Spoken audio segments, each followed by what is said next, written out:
too late now to turn around and back again. I made my bed and now I lay my head in it. Des amis se lancent le défi de participer à un trek 100% féminin. Le Cygne de Chaumont accueille actuellement la 29e édition du concours international d'affiches. Comment sont transformés les fruits de verger en eau de vie? On vous dit tout ça.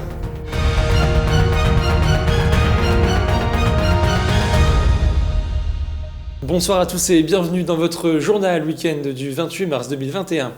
On commence donc cette édition avec ces amis qui se sont lancés le défi de participer au trekking Gazelle, un trek 100% féminin sur les traces du rallye Aïcha des Gazelles dans le désert marocain. Elles devront effectuer environ 20 km par jour et devront ramasser les déchets plastiques sur leur chemin. Un trek qui se veut 100% solidaire et 100% responsable. Écoutez Amandine Bedet, elle fait partie du groupe Copines de Gaïa.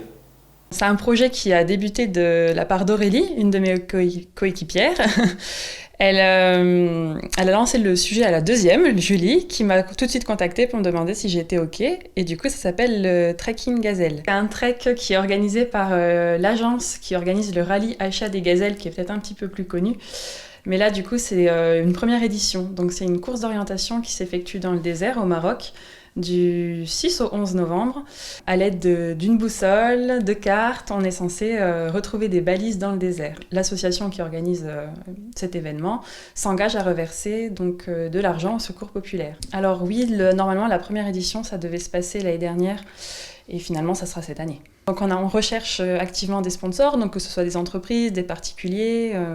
On a déjà quelques entreprises qui jouent bien le jeu, donc on est plutôt contente. Après, on espère toucher un petit peu plus tout ce qui est magasin sportif, parce que du coup, c'est un événement qui demande d'être équipé, tente, sac de couchage. Et là, on espère toucher plutôt à quelque chose de global pour qu'on puisse être, au lieu d'avoir un sponsor financier, on a un sponsor matériel. On passe à notre chiffre du jour, il s'agit de 20 000, c'est le cap du nombre de vaccinations établies dans le département de la Haute-Marne depuis le lancement de la campagne de vaccination le 8 janvier dernier. Tout autre chose à présent, le Cygne de Chaumont, connu pour être la ville de l'affiche, devrait accueillir la 3e édition de la Biennale à partir du 27 mai pour une durée de 4 mois. Ce vendredi, 100 affiches sur 1300 présentées ont été sélectionnées pour être exposées lors de cet événement. Regardez ce sujet d'Alison Godefroy. Grand prix, prix espoir, prix public, ce sont les récompenses du concours international d'affiches de Chaumont. Pour cette 29e édition, le jury, lui aussi international, s'est composé de plusieurs personnes avec chacune un rôle bien précis. La mission, retenir les affiches envoyées par les participants. 100 affiches seront sélectionnées, puis exposées durant la biennale. En vrai, elles sont toutes sublimes. Donc il faudra trouver aussi une manière de valoriser ces objets-là, et donc nous travaillons avec des graphistes, des pairs en fait, qui sont là pour donner justement un certain nombre de prix qu'on a un peu calqué sur le festival de Cannes. Chaumont et Cannes commencent par la même lettre. Pour sélectionner une affiche, il faut un sujet, une date, un point de rendez-vous, mais il faut aussi qu'elle soit lisible. Simple, susceptible de jouer, de rentrer en relation et d'arrêter le public. Les images gratuites, les plus visibles et les plus immédiates, en fait, généralement, sont pour moi les moins bonnes, parce qu'elles ne s'adressent pas à un imaginaire. Et c'est ça la question. Au total, 1300 affiches. Elles doivent avoir fait l'objet d'une commande ou avoir vécu dans un contexte réel. Elles viennent du Japon, de Chine, de Corée, du Moyen-Orient et d'ailleurs. Aujourd'hui, elles sont créées avec des outils numériques. Petit à petit, l'outil informatique est arrivé à totalement bouleverser les chaînes de production. Maintenant, on arrive à une autre révolution qui est celle des chaînes de diffusion. Et vous le voyez dans la vie de tous les jours, il y a de moins en moins d'affichage public en termes d'affiches, mais de plus en plus de campagnes de communication digitale. Pour ça, on est passé d'une logique du plan, en fait, de la 2D, de l'affiche, à une logique du temps, celle de l'image animée. La présentation du concours international d'affiches se déroulera dans le cadre de la 3e Biennale de design graphique.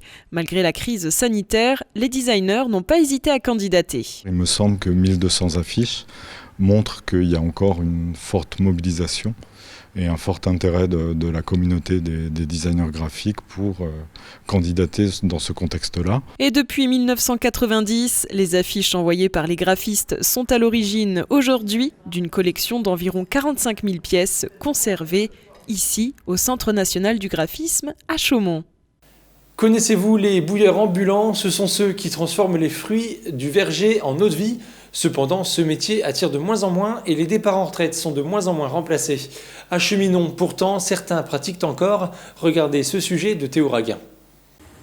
Parmi les 4 distilleurs qu'a connu le village de Cheminon, Gilles Frépon est aujourd'hui le dernier en activité.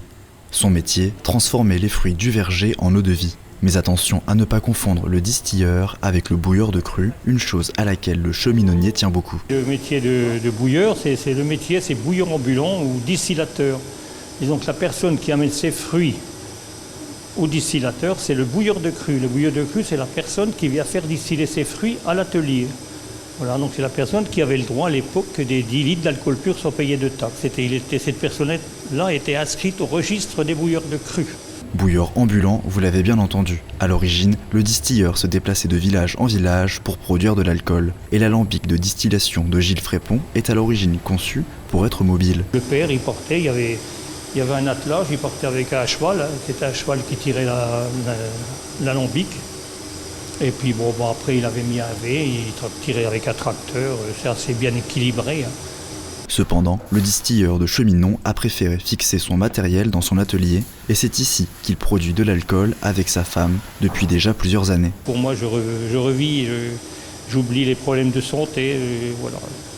Bon, puis je travaille avec mon épouse, donc on s'entend bien, chacun fait son travail, il n'y a pas besoin de dire fais ci, fais ça. Voilà, on est vraiment main dans la main, puis voilà, c'est comme ça. En espérant que ça durera encore une paire d'années. Hein. Même s'il préfère ne pas y penser, il a peur pour la fin de sa carrière, car Gilles Frépon n'est pas sûr de trouver un repreneur. J'ai un fils, bon ça ne l'intéresse pas, j'ai une fille, c'est pareil, le gendre est assez loin. Bon, il aimerait bien, mais c'est pas un métier, c'est un métier saisonnier, on ne peut pas vivre que de la distillation. C'est pas possible, là, il faut un métier à côté, on ne peut pas. Et des repreneurs, il y en a de moins en moins à l'échelle de la France, le nombre de bouilleurs est en diminution et la profession risque bien de disparaître au fil du temps. C'est la fin de cette édition, merci à tous de l'avoir suivi. Dans un instant, vos prévisions météo, l'information continue sur puissancetélévision.fr. Toute l'actualité qui vous concerne, à voir et ou à revoir, dès maintenant sur puissancetélévision.fr et sur notre application mobile.